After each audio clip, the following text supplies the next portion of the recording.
As another illustrative example of how to use factor label conversions in problem solving, let's follow the 5-step method I recommend. The first step is to extract all pieces of data in IC3 and present them as numbers with units and exact labels of what they represent. Now, don't forget there's often implied data as well as the obvious data. For instance, when I read that a solution, which is a mixture of 2 or more pure substances, is sodium bromide and obviously water because it's aqueous, I know that there are 2 parts to the solution. So when I see that we have the ratio of 30 parts to 100, there's another implied ratio. There are another 70 parts to 100. And there's a third implied ratio that there are 30 parts of one component to 70 parts of the other component of the solution. Now these are all masses because these are percents by mass. So the units I'm going to use are mass units of some kind.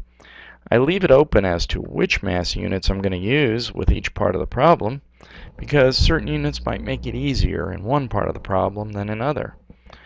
But I must do labeling properly. And this is sodium bromide, this part of the solution.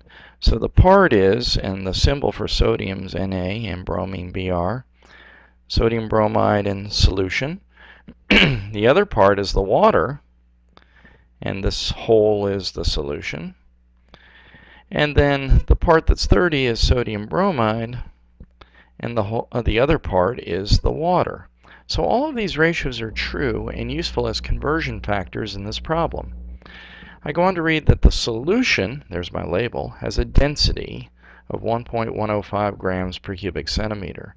Now a density is a ratio of mass to volume.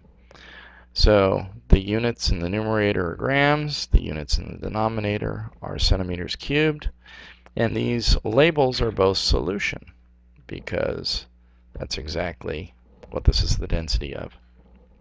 I go on to read then that sodium bromide is a compound, and like all compounds, it's made up of elements, and the 2 elements are sodium and bromine.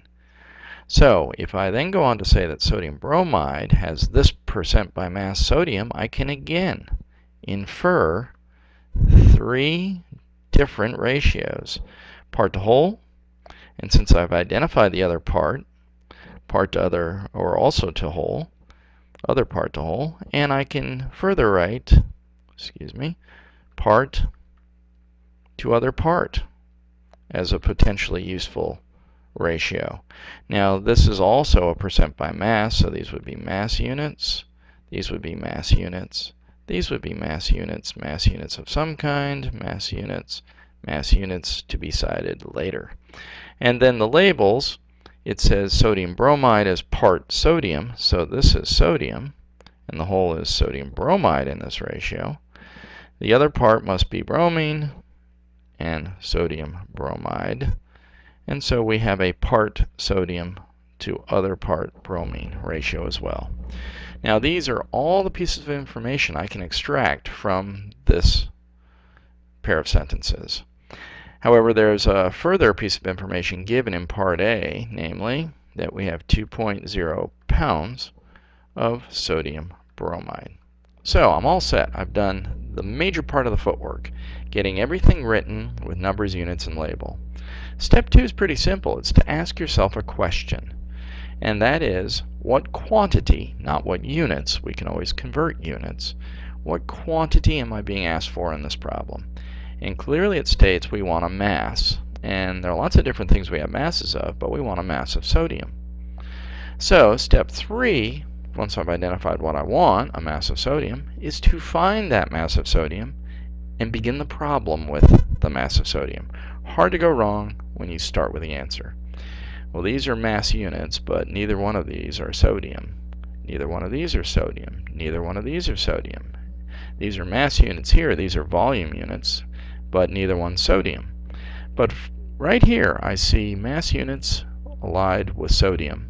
But I also see it over here, mass units aligned with sodium. So one of these 2 ratios is how I'm going to start the problem. Which one should I use? Well, there's only one number up here that's not a ratio. It's this value right here. And therefore, I call this my final canceller. Namely, when I use this to cancel some quantity, in this case a mass of sodium bromide, I won't replace it with another quantity. Because if I use ratios to cancel some quantity, if the numerator cancels a quantity in some other denominator, I'll be left with a new quantity.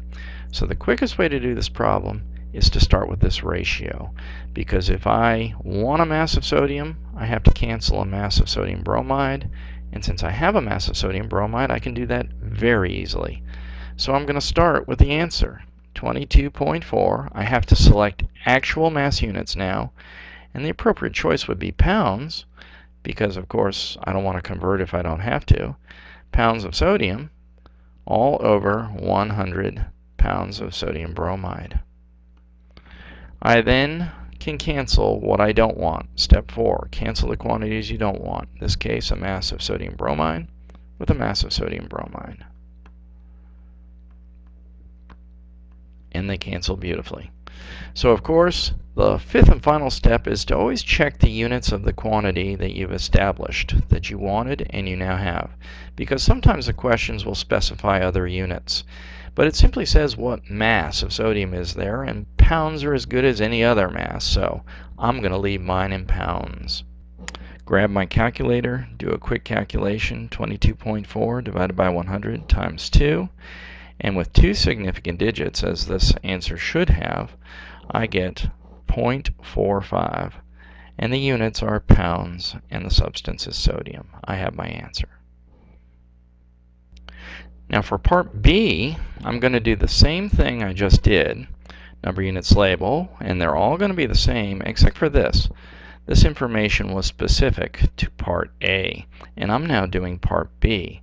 And since part B has a new piece of information included in it, namely 2.32 kilograms of sodium, I should write that down with numbers, units, and label.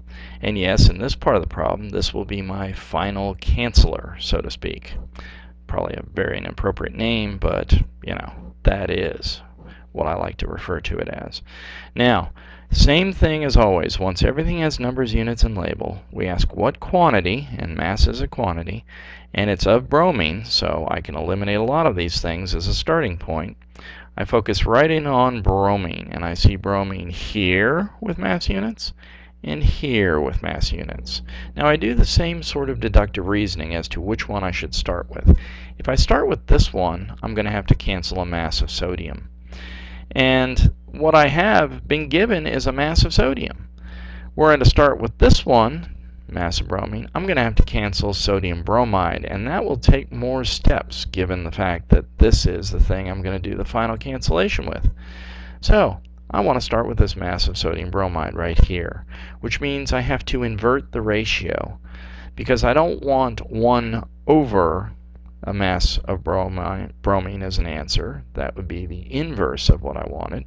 I want bromine as an answer. So I rewrite the ratio. I have to select mass units, and kilograms look like a pretty logical choice here. And I put it over the other part, 22.4 kilograms. And this is sodium, and this is bromine. And I've started with the answer. Of course, then I have to cancel any quantities I don't want. And the quantity I don't want is a mass of sodium.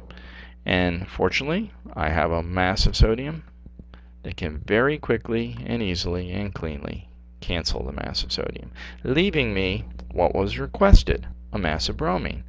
I always do step 5. I check and see if there's specific units they want, pounds, micrograms. And no, it simply says mass, so I'm going to leave kilograms as my mass.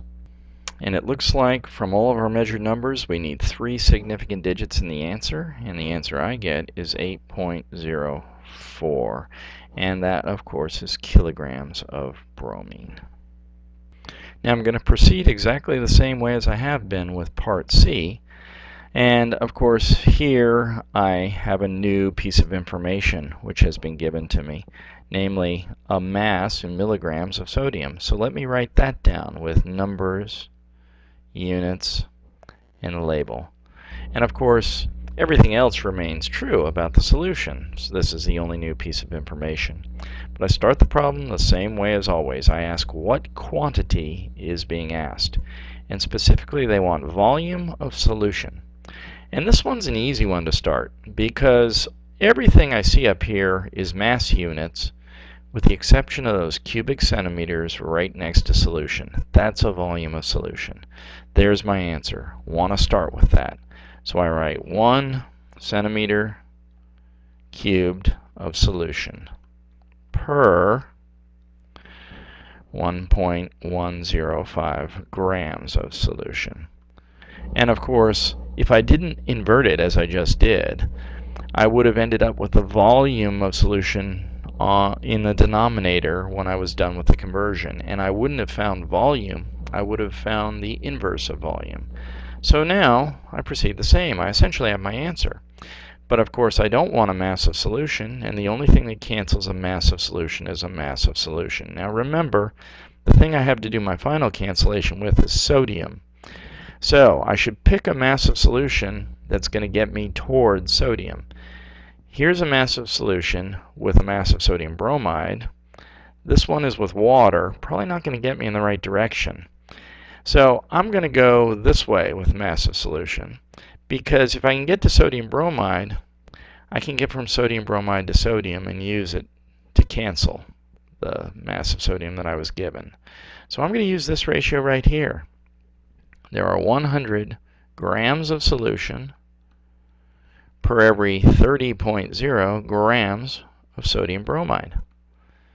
Goodbye solution, hello sodium bromide mass. But I can cancel a sodium bromide mass with this mass right here. And of course I could have also used this one, but that would have introduced bromine into the equation. And I don't want bromine, I want sodium because I have sodium to cancel sodium. So I'd invert this ratio as well and write 100 grams sodium bromide are equivalent to 22.4 grams of sodium in this solution. And sodium bromide cancels, leaving me mass of sodium, which I could cancel with this mass of sodium if the units were consistent. So a quick conversion to milligrams, namely 10 to the negative third grams of sodium is the meaning of a milligram of sodium. Cancel, cancel, and now my final cancellation, 1.55 milligrams, of sodium will cancel milligrams of sodium, leaving me with a volume of solution. Of course, I may not be done. I always check what units were requested. No specific units, then units of cubic centimeters are as good as any. And after calculating with a 4, 3, 3, and 3-digit measured number, I get the 3-digit measured number of 2.09 times 10 to the negative 2. And of course my units are cubic centimeters of solution. Now to continue with the final part of the problem D, please get part 2 of this lesson's video.